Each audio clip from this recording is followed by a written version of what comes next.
Hello and welcome to our final session of today for Automotive EV. I'm Sean Hunter, Content Director, and I'm delighted to bring you our final session, Mobility Insights. This is an all-American panel, our friends over the water. So I'd like to welcome, firstly, Matt Stevens-Rich from Electrification Coalition. He is going to be leading the panel for us and guiding us through all things electrification. Hi, Matt. Yeah, thank you so much, Sean, and really excited to be with you guys today. Big focus of today's panel, and appreciate everyone who's been tuning in the whole day long. We're going to be focusing on transportation insights. So we wanted to get together a really good cohort that can represent the cross sample of the industry. So joining us today to help us represent that, we have Mark Thomas, who's Vice President of Marketing and Alliances with Ridecell. Jamie Hall, who's Manager of Advanced Vehicle and Infrastructure Policy with General Motors. And joining us shortly, having some technical issues, but joining us shortly will be Carine Dumit, who's Director of Market Development and Public Policy with EVgo, which is a national EV charging network in the United States. So to get us started, let us have Mark go ahead and kick us off on his intro. He'll be sharing a couple slides, and then we'll move on to Jamie. So Mark, why don't we take it away? Great, thanks. So my name is Mark Thomas. I'm with a company called Ridecell. Wanted to talk a bit from the perspective of shared mobility, and in particular now and after COVID. One of the things that we're seeing is how much mobility uses have been dramatically changing. The economics and demand have really changed considerably. You know, everybody was taking Ubers. Now nobody's taking Ubers. Everyone's using Instacart instead. We've really switched from moving people into moving packages. And there's a big movement from, instead of sharing a vehicle, people are interested in using it alone. Finally, people are now trying to move away from this vehicle ownership and starting to embrace this whole short-term usership.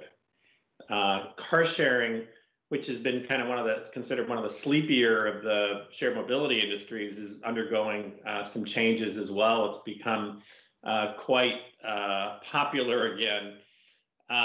Certainly, all of the customers that we have are seeing higher usage now than in pre-COVID levels, even though overall transportation miles are down.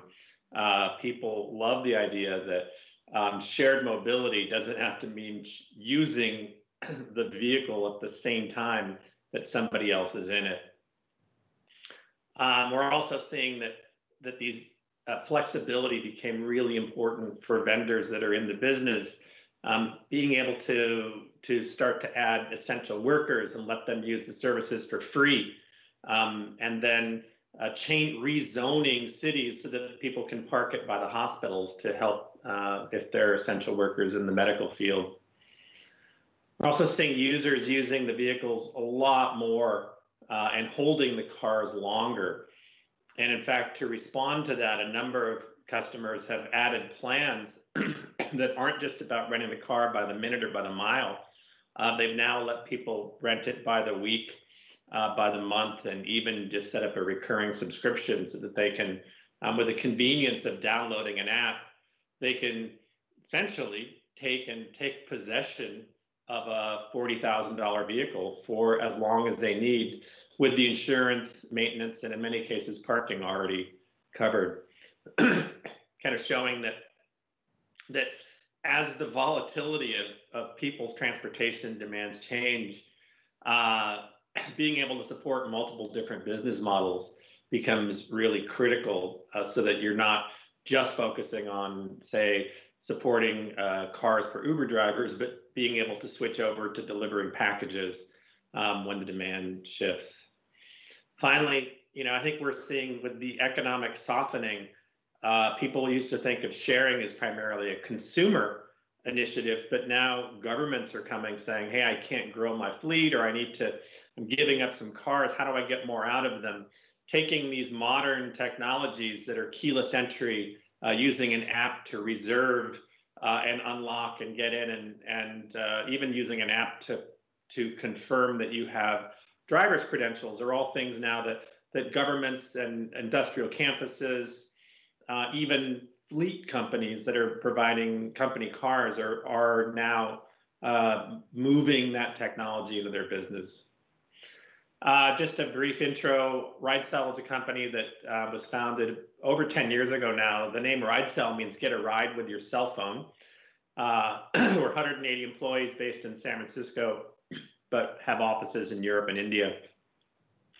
We're helping some companies like AAA, Renault, Toyota, and even an all-electric ride-sharing company in India by powering their shared mobility services with our platform.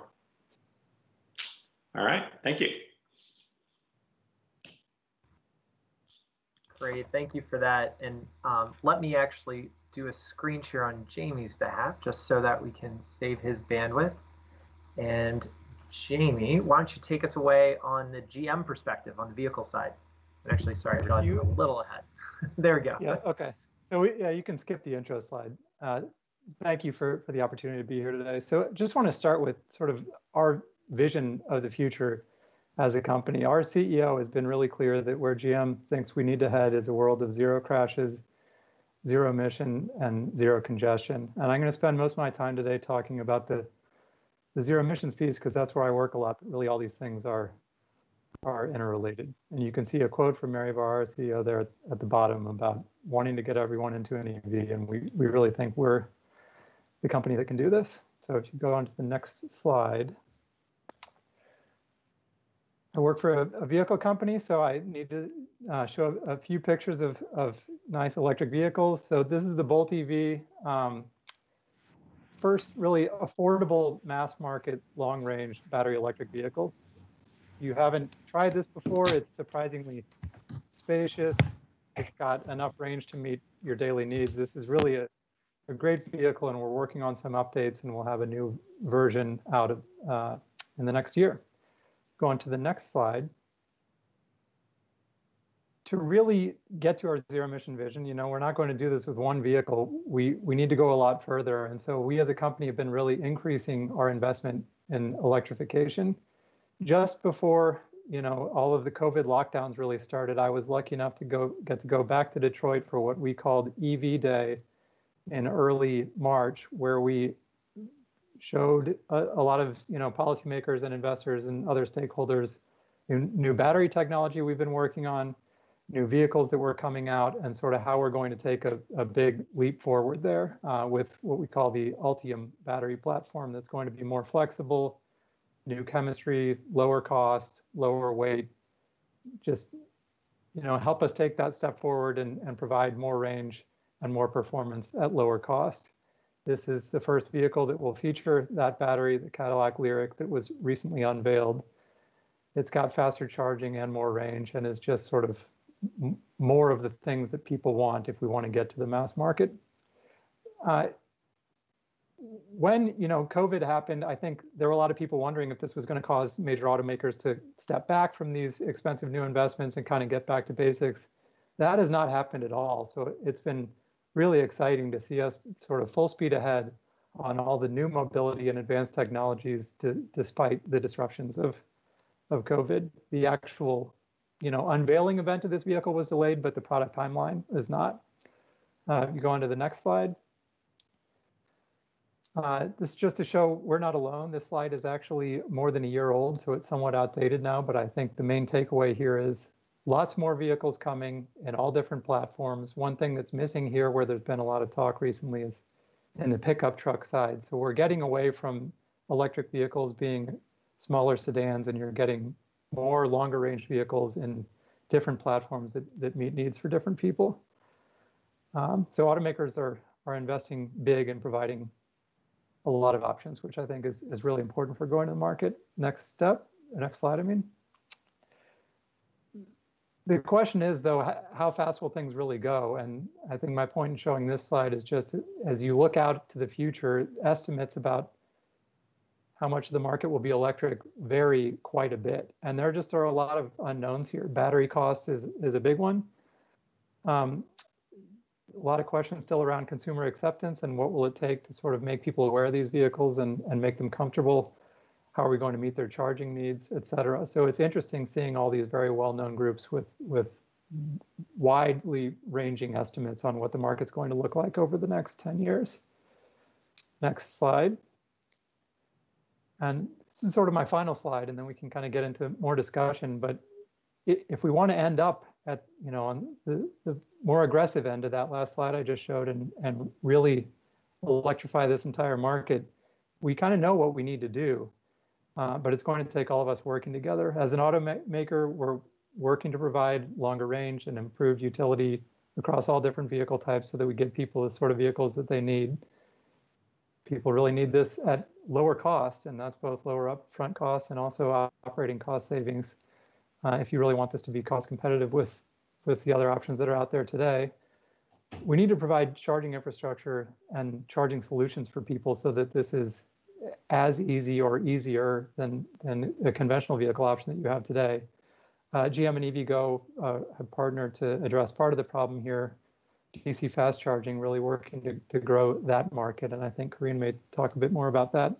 And beyond just getting the infrastructure out there, we also just want to make this easier, help people find the chargers, help them know that the chargers are working and available, et cetera. So we're working with a number of partners to make sure the infrastructure is where it's needed and to make it easier for people. And finally, I'm on the public policy team where I spend a lot of time. There is a role for policy to make this all work faster and make it easier for people. And I'll say the sort of opportunities, challenges, and solutions across all these areas really vary if you're, depending on the specific application. Rural versus urban, shared mobility versus private versus a fleet, lots of different kind of complexities, but it's exciting, and I think we can get into some of these details in the discussion. So thank you.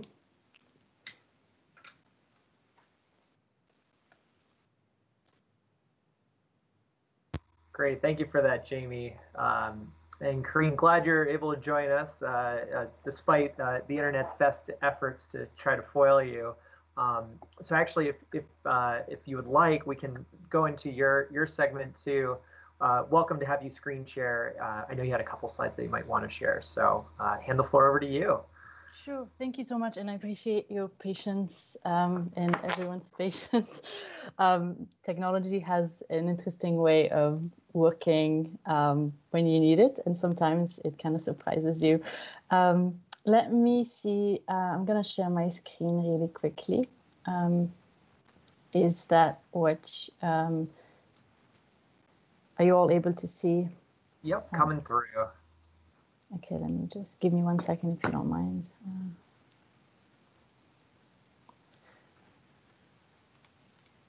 You able to see my first slide? Perfect. Coming through. Okay, great. So thank you. Thanks so much, Matt and Automotive EV, and for having me today. I'm really glad to be on this panel in such good company.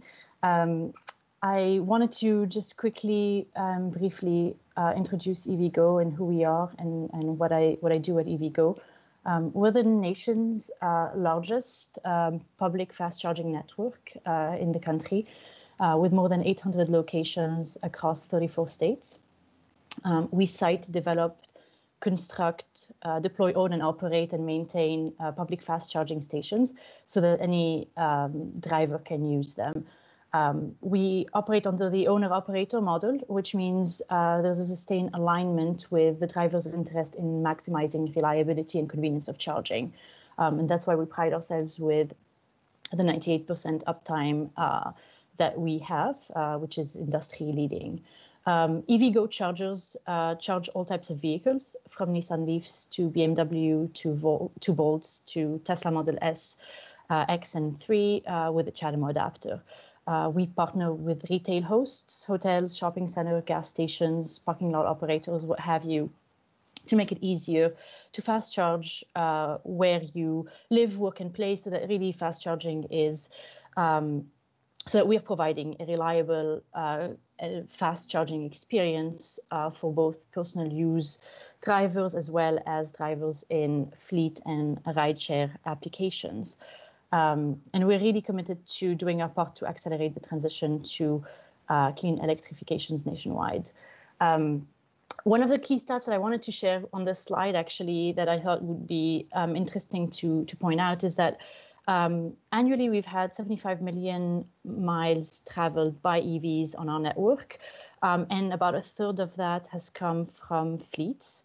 And that's really interesting to kind of note, not because necessarily there are more rideshare and light-duty vehicles, but because when you introduce those vehicles to the market, you see that the driving patterns are a lot more than personal use drivers. So there's some really extensive air quality benefits to furthering transportation electrification into many sectors of transportation, personal use, as well as fleet vehicles, such as in rideshare and applications.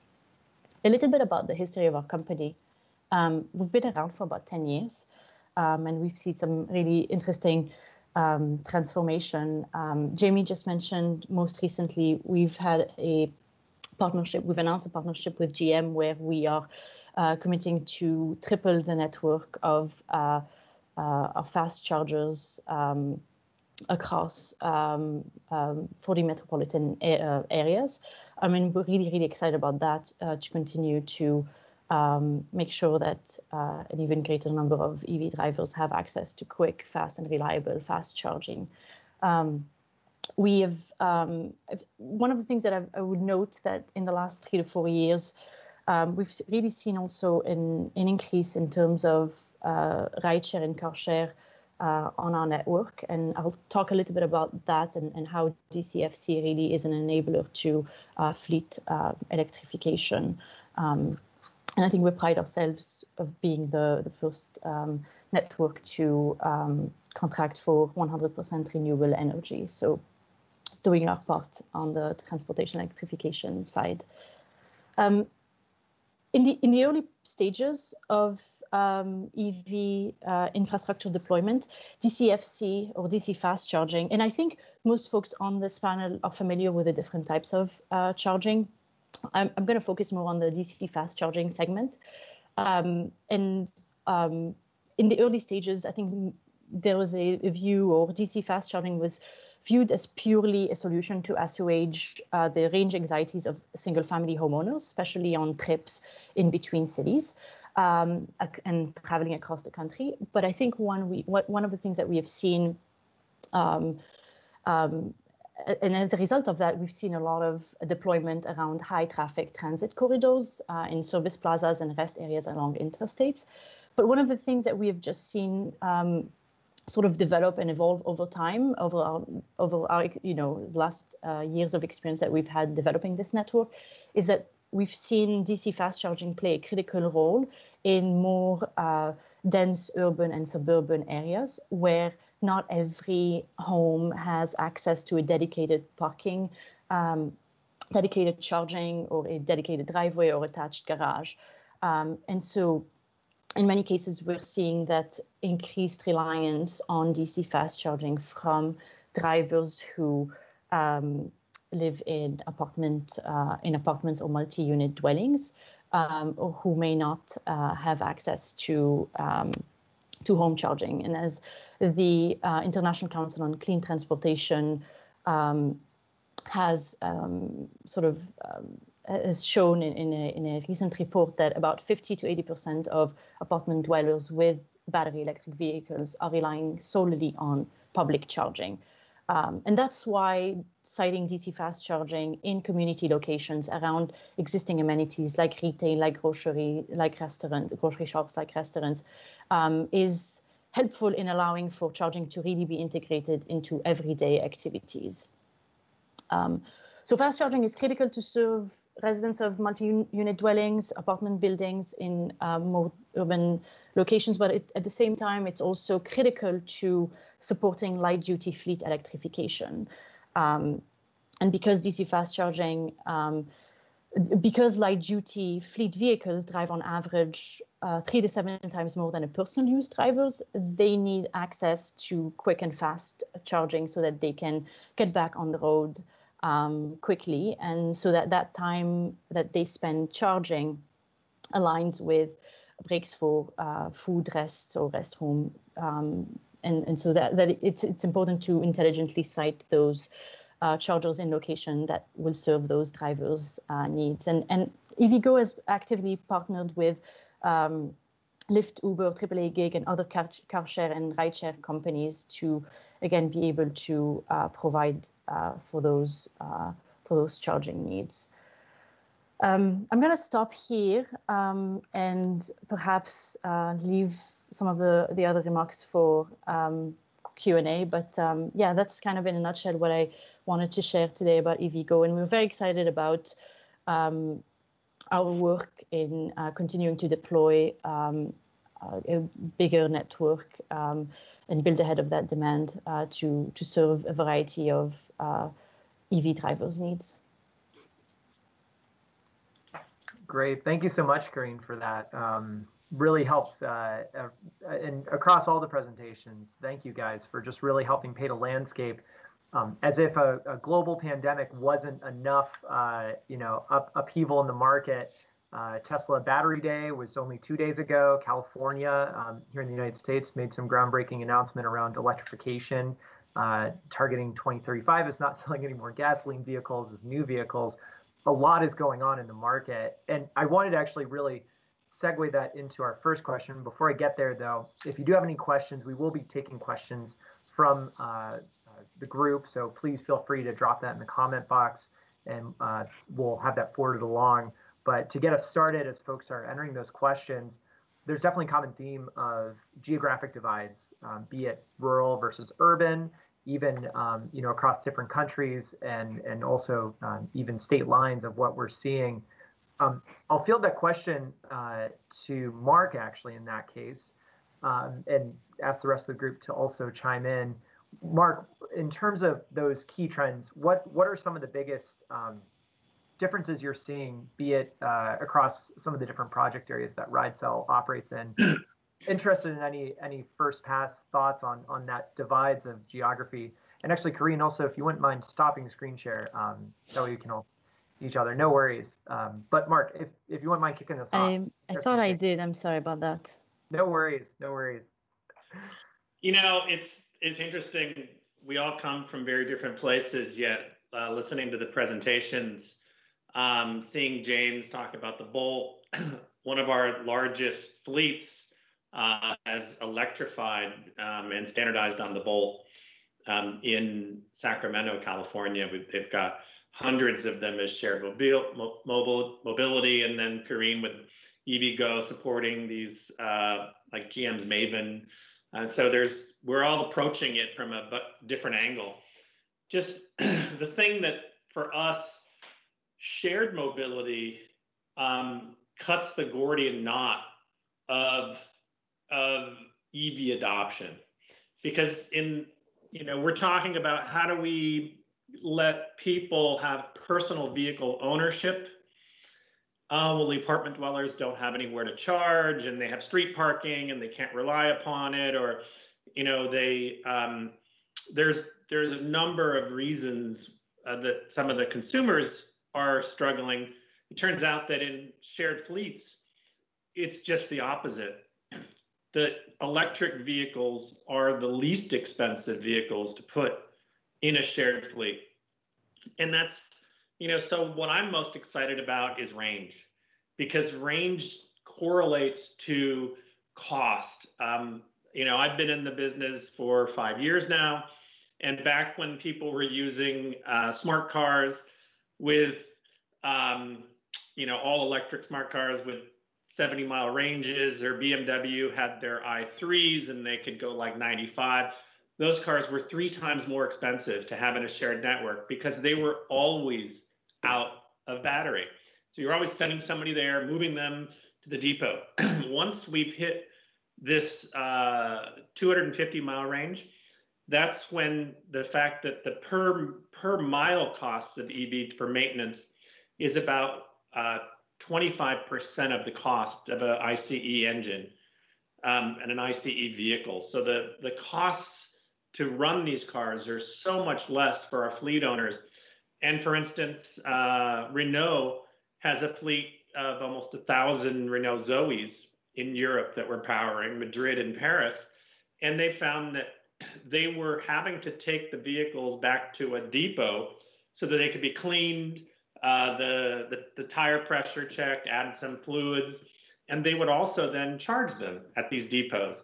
And it turns out that once every third day, if you have a car with a 250-mile range, is about exactly the frequency that these things need to be charged. So for very little marginal cost, they're already going to a depot anyhow. They were responsible to put in their own charging infrastructure at these depots. So they were able to even set up depots in places where the power grid had some excess capacity so that they were being smart about where they put them in. So I know this is an instance where free-floating style park, where you don't have a station where you can put a charger, means that the vehicles typically get used less. They're used 10 times a day, but on average, they're used about 80 miles a day. And so 80 times 3 means it's within the range. So it's interesting. So once we've hit 250 miles, we expect to see a lot more in shared mobility now. That's great, Mark. Yeah, Jamie, Carine, any thoughts too on other differences you're seeing, basically in terms of different places where you're operating, be it country, state, or even just local city? Sure. Jamie, did you want to say something before? You can go ahead. Okay. Yeah, I think, so I think first different geographies will have different types of charging needs, and I think we'll call upon different market participants. And I think it's important to remember that from at least a provider of DC fast charging, several factors play a role in identifying locations for DC fast charging that are included, but certainly not limited to traffic pattern, battery electric vehicle densities, proximity to amenities, proximity to other fast chargers, etc., utility tariffs, actually, etc., etc. So I think when you sort of try to figure out how to intelligently develop a network, you're focused on areas that will see adequate usage and sustain the network. So that will encompass not only transit corridors and major highways, but also more urban, denser suburban areas. And with residential rentership outpacing the growth in home ownership, making sure that there is adequate fast charging for infrastructure to serve the apartment dwellers in urban and suburban cores is going to be very important. I think that in more rural, hard-to-reach areas where density may be lower, it's possible that you could see more EV drivers relying on home charging, where they might be able to use a level 2 charger to perhaps charge overnight, in comparison to the charging needs of more urban and suburban denser areas. Yeah, and I'll just quickly say that I generally agree with everything that's been said. I mean, I was somewhat involved in the Maven Bolt EV deployments. Are you all getting a lot of feedback? It's very loud on my end. All right. Well, anyway, if you can't hear it, that's great. And, you know, I also live in San Francisco. I don't have a garage. We need to figure out solutions for people like me, and that's complicated. You have different challenges in rural areas. People are much more likely to be able to plug in at home, but they also are going to travel much longer distances, more likely to be towing, puts more demands on the vehicle, and maybe calls for larger vehicles, larger battery, more capabilities. So, you know, eventually we want to get to electrification. We're going to solve all of that. Definitely very different solutions in the urban core, in particular for shared use. No, thank you for that insight. Actually, you know, that also brings up another thought too, in terms of partnerships. We hear a lot of that, both EVgo and GM partnering on new infrastructure build out. Mark, you were talking about some of that project work too. Actually, I'll direct the question first to Carine on, I know EVgo is partnering with a number of cities, organizations, vendors on that. If you wouldn't mind walking us through, what do you look for in those partnerships? How is that setting you up for success? And also want to open that question up to the group afterwards on other partnerships that seem to be working well in terms of driving success. Sure, yeah, it's a great question. I think a wide array of stakeholders will have key roles to play in both understanding and reducing the cost needed to support the deployment of the public fast charging infrastructure. So how to catalyze investment in a convenient, reliable, and innovative, an innovative way is a big question, right? So I think the answer lies in collaboration between keenly aligned stakeholders. So they're the charging networks, they're government, utilities, OEMs, all of those that, all of those sort of partners coming together. And we're seeing a lot of partnerships of different types. I'll sort of mention a couple. As I've mentioned, we're really proud of the announcement that we made about our partnership with GM, where we'll be able to triple our network across 40 metro areas in the coming years and develop more than 2,700 new chargers. We're also partnering with TNCs, and as I've mentioned, sort of enabling greater access to car share and ride share company drivers. And we're seeing that from, interest in that from announcement like what Uber and Lyft did in I guess, electrifying their, wanting to electrify their network. But we're also seeing public-private partnership, such as utility programs and programs run by state agencies. Those have created and continue to create significant market development opportunities. And we've seen them across the US. So where I sit is more on the I look at more of the eastern side of the US, but certainly there's a lot of activity there. So it's certainly happening in California, but places like New York, New Jersey, Virginia, North Carolina, California certainly is bringing together a wide array of participants. Yeah, let me chime in a little bit from the mobility perspective. So there's two trends that are at odds. There's the one trend, which is how do we move away from low utilization vehicles? Private vehicles are typically used 4% of the time. And our goal with our customers is to make vehicles that are used 40% of the time. And when you go from, and there's limits. Moving people will get you 30 to 35% of the time utilization, but there's natural limits there. And then if you can start moving packages, that adds the overall time. So then what we're seeing is, how do you incorporate the charging time into this experience? And so certainly the fast charging networks become important. How do you appreciate that there are range limitations? So having, with our Ridecell platform, we have added in range and charging considerations so that the driver doesn't get dispatched a ride which his car won't support in terms of range. So you're constantly matching range with distance. And then secondarily, being able to have that driver have the ability, so then, now he gets another ticket that looks just like a pickup, but in fact, it's actually directing him to a charging station. And because the future is owned fleets, not people driving their own cars, we're finding that the simplest solution is that the driver goes to the charging spot and leaves the car and takes one that's already charged, because it's not his personal car anymore. It's one that's owned by the fleet provider, so that you are finding that you don't have to waste the driver's time while these vehicles are sitting through charging. And in fact, you can have zero downtime and have these vehicles continue to go. But it really requires a partnership between the charging infrastructure, the fleet owner, and then the platforms to really accommodate running efficiently electric vehicles, which have a different set of requirements than the convenience of pulling into a gas station and 5 minutes later, you're ready to go another 400 miles.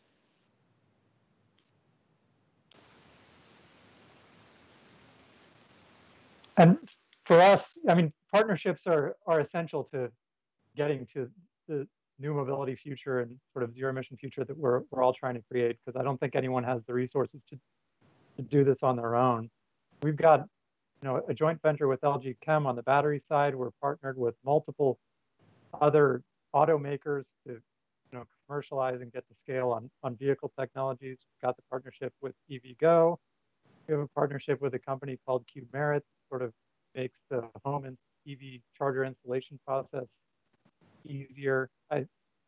Every few weeks now, we're announcing new partnerships and ways to work together with other companies where we can each leverage our respective sort of strengths and make this all go faster. Yeah, and actually, Jamie, while you have the mic, because we kind of have alluded to it a little bit in terms of tech advancements. Mark was doing the good example, and actually, I think it was Jamie, your slide. I was looking at that where I was recalling back, beginning of this just this decade, where we had the Chevy Volt, Nissan Leaf, Tesla Model S, and we were like, well, what more cars do you need? You have this great repertoire of market. You have the luxury, you have the budget, and now we're going on 116 and counting. Curious, in both in GM's perspective, but also just what you're looking at in terms of tech advancements. What are some of those biggest jumps that you're seeing on the tech side that you're really excited about, I guess is how I'd ask it.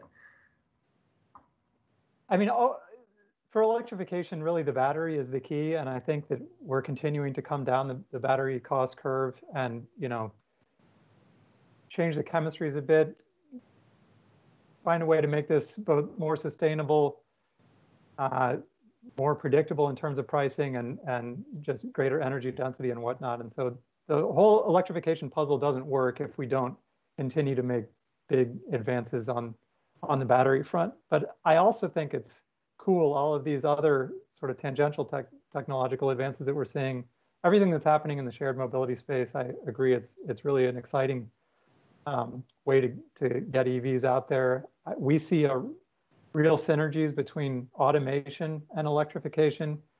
And so here in San Francisco, where I live, every day I see Chevrolet Bolt EVs that are Cruise automation vehicles driving around testing.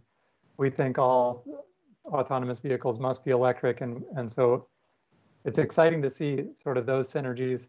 And something else that we haven't talked about at all, that at least is a personal passion of mine, is kind of vehicle grid integration. And what role can EVs play in sort of integrating renewables into the grid and providing greater resilience. And here in Northern California, we keep having, wildfires and power shutoffs and whatnot. And I look forward to a day where potentially, the car could be your backup power source and could help us reach our broader environmental goals by being an asset to the grid and making better use of the grid that we have out there rather than being a burden. So a few things that I think are cool and exciting. Absolutely. And actually, Mark, I'll throw it to you with asking that question again. Also on like the smart city element too, and shared mobility, how does that all play together as you're looking at all the pieces? A couple things. One, from an EV perspective, yeah, you're absolutely right. There's a lot of knock-on benefits to having the vehicle with this huge battery. Certainly, we see the ability for the vehicle to be doing things when it's parked and have it be useful. At minimum, the cameras can be on and watching for vandalism and things like that, especially if you're starting to put autonomous technology on the roof. These things have a fairly high resale value, so being able to have the vehicles kind of be always on in that sense. And then, there is a shortage of real estate and opportunities. So imagine if you were a company like 7-Eleven, whose job is to push products out to where the people are. And so they've got all these, corner stores. What if 7-Eleven were to have a suite of branded car sharing vehicles that, because they have batteries, people could walk up to them, and rather than get in and drive them, they could walk up, open the trunk, and here's an entire array of cold beverages and tasty snacks. And so, you know, we can end up with commerce from the vehicles that will also then help people, you know, bring the goods that last mile. So it's not necessarily about delivery; it's about discovery and convenience. I mean, you know, the technology that will go into creating a world that makes it easier to consume shared mobility, so that we're using it in the same way that we have stopped owning CDs and DVDs, and now we just press a button and listen to Spotify or Apple Music. And, you know, the consumption obviates the need for ownership. And when vehicles become easier and cheaper to consume, you know, we'll find that electric technology becomes important by having sensors in the vehicle, because last thing you want to get in and find out some homeless person's been sleeping in it, or there's cups in the cup holder with somebody's chai latte that's been left over. Having the sensors that can do a scan when somebody gets out and then report, hey, you forgot your umbrella, your backpack, or your latte, or you left a McDonald's bag, keeps the shared space cleaner for all of us. So it's, you know, there's a number of knock-on things, but certainly having the electrification is a key component. No, that's really helpful. Actually, Carine, I'll ask it a third way, if you will, on the tech advancement. Obviously, you know, folks are always excited about higher charging rates. I drive an older Nissan Leaf that is antiquated by today's charging technology, but curious on your thoughts in terms of, obviously, faster charging rates is a big excitement around the charging sector, but anything else that EVgo is paying specific attention to in that regard? Yeah, certainly seeing more and more EV models coming online and increasing the availability of a secondary market for EVs to reach greater segments of the population. The evolution of charging, again, to include higher power as upcoming mass market charging capabilities sort of becomes more prevalent. I think that I'm very excited in the light duty sector to see fast charging really becoming more ubiquitous and integrated into everyday activities, and becoming more available to a greater number of EV drivers, and seeing those EV drivers more and more on the road. So anything we can do to also encourage folks to get in EVs is also great, and I'm excited about that. That's great. Well, granted, we've been looking a little bit further down the road, things we're excited to see continuing to develop. To zoom a little bit backwards, though, looking at the last 6 months now of 2020, and just the adventure that we've been on, especially on the transportation front, massive disruption to the market, all things COVID-19 related. What's been the biggest surprise for the group? You know, be it how folks have been getting around or lack thereof getting around, or any behaviors that you were seeing emerging that you weren't expecting to. Curious, anything that jumped out to the panel in terms of behavior shift that you weren't expecting to see? Yeah, let me remember that one. We talked a bit when I opened about some of the changes in terms of how people are using transportation, but one that I want to call out is the shift in public attitudes, and correspondingly the shift in government attitudes towards embracing micromobility and electric mobility. There's been this view that the driver is the ultimate voter, and any initiatives that take out public parking for docked bicycles, or shared mobility that comes in, or charging stations where they can't park, really meet with a lot of public resistance. And the thing that I've noticed is that now that people have tasted what clean air is like, albeit we've kind of forgotten it recently in California with the fires. People are spending more time back outside because we're not allowed to socialize inside. And so that, we're seeing street closures that are being turned into, pedestrian and bicycle right-of-ways. We're seeing that the governments have now gotten up the courage to enact some rules which take away privileges of drivers, and in turn are finding support for things that are environmentally positive. And so the shared e-vehicles becomes one of those things. It's like, look, it's the way to get around people not necessarily buying their own electric car. Maybe we don't need them to buy their own electric car. Maybe we just need them to use an electric car that's convenient and inexpensive. And if it has some dedicated parking spot with the charging infrastructure that they can reserve it ahead of time, more the classic station-based model like Zipcar rolled out 20-something years ago, these are now becoming politically okay again. And that's been really nice, because even here in San Francisco, free-floating car sharing, like it's popular with Drive Now and Car2Go, those Share Now, whatever it is in Europe, it's still illegal here in San Francisco. And this is in a progressive city. So there's a lot of hope that we're now at the turning point, and drivers no longer rule when it comes to political decisions.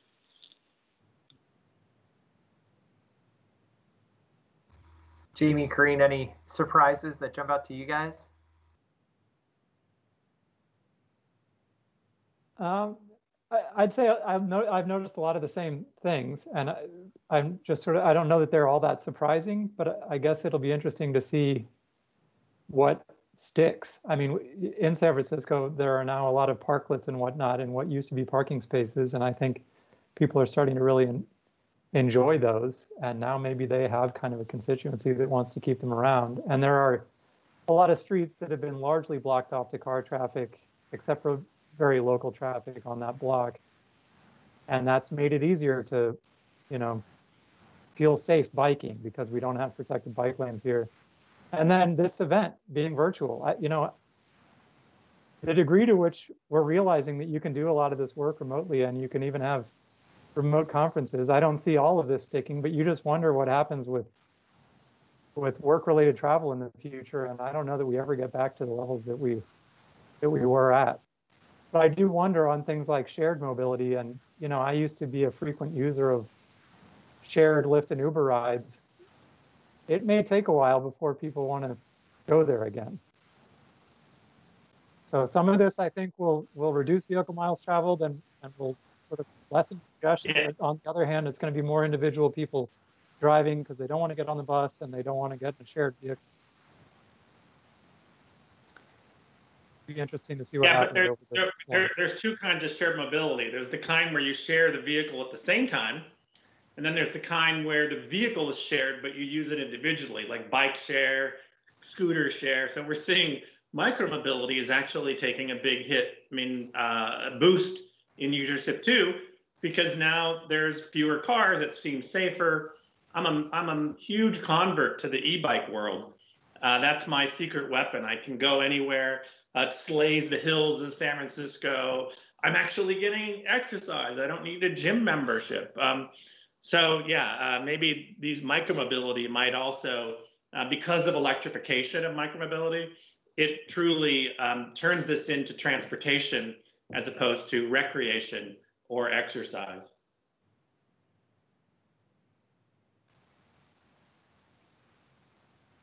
And then as I said in my opening comments, I've just been encouraged at the degree to which across the industry, COVID and the economic hit, it has not slowed down the desire to move forward with these things.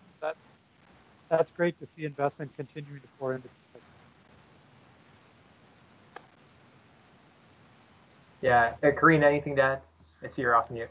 No, you. I think Jamie, you summarized it well. I was going to say that I think if anything, the COVID crisis heightened the urgency of the transition as one of the key ways to unlock a sustainable future, a more sustainable future for all. And if anything, I've observed from the East Coast, I've observed even greater recognition from many stakeholders that public health and environmental health and economic health are intertwined, and that transportation electrification can address those challenges. And I've seen it manifest itself in the continued commitment and in the ongoing actions from state administrations, regulators, lawmakers, private sector companies, and different types of stakeholders in really continuing to move forward these transportation electrification initiatives and or commitments that were made. So from where I sit, I've seen it sort of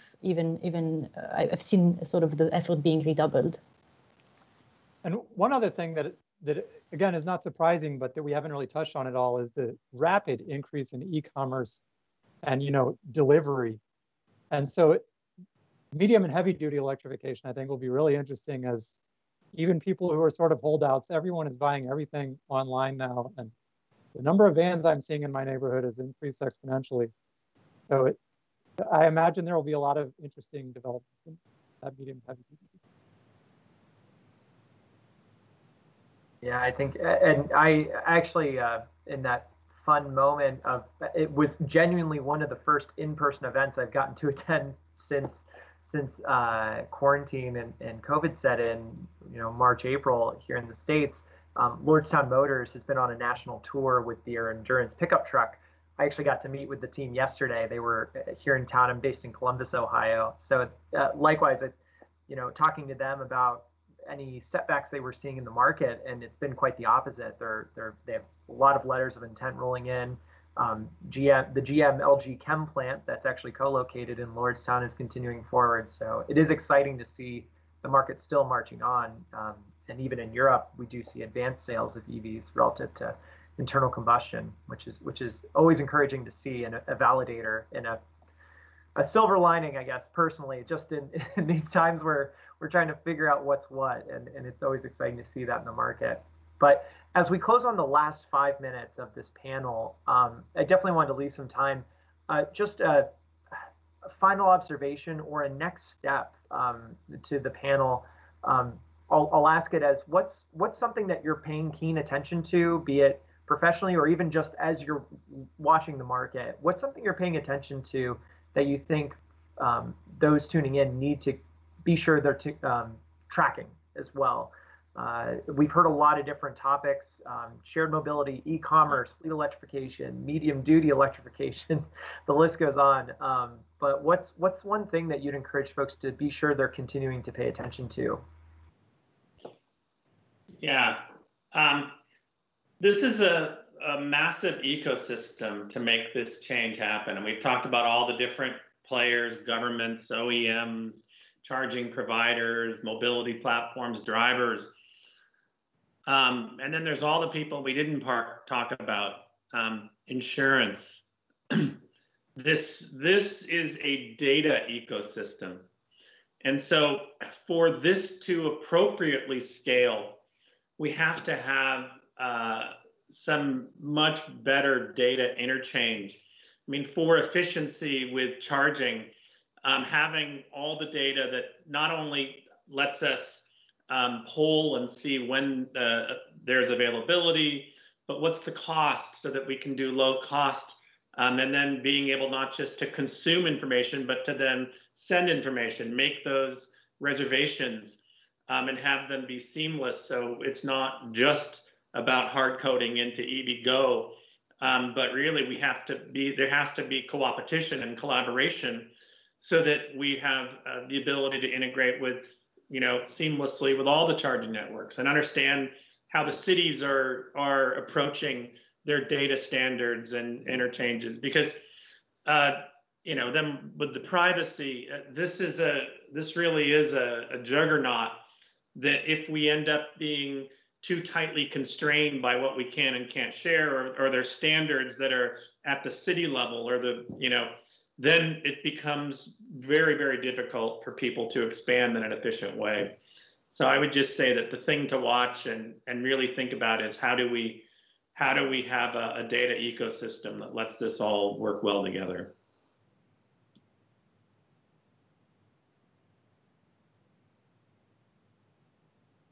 Carine, you want to go ahead or you want me to? Go for it, Jamie. I just, ecosystem is a word that we use all the time. I totally agree. We've got to really get all the pieces in place. And I guess this is sort of obvious, but the thing that I most want to watch is how do we really scale up? So beyond the early adopters, how do we get to that next wave of people?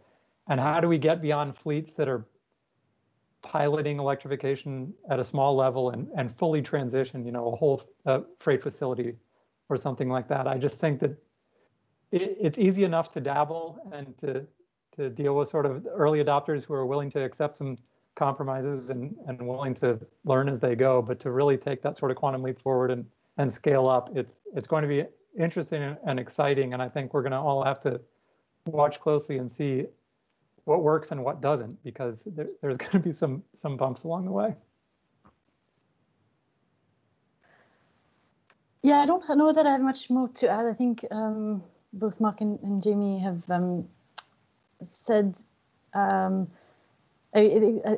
think from my part, I think I'm very excited to see what lies ahead and what is and just kind of that transformation as more and more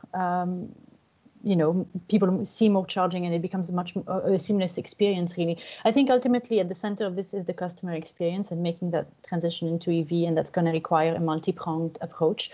I'm very excited to be part of the of a company that's really leading the charge, pun intended, on developing the network, and very excited again about what lies ahead.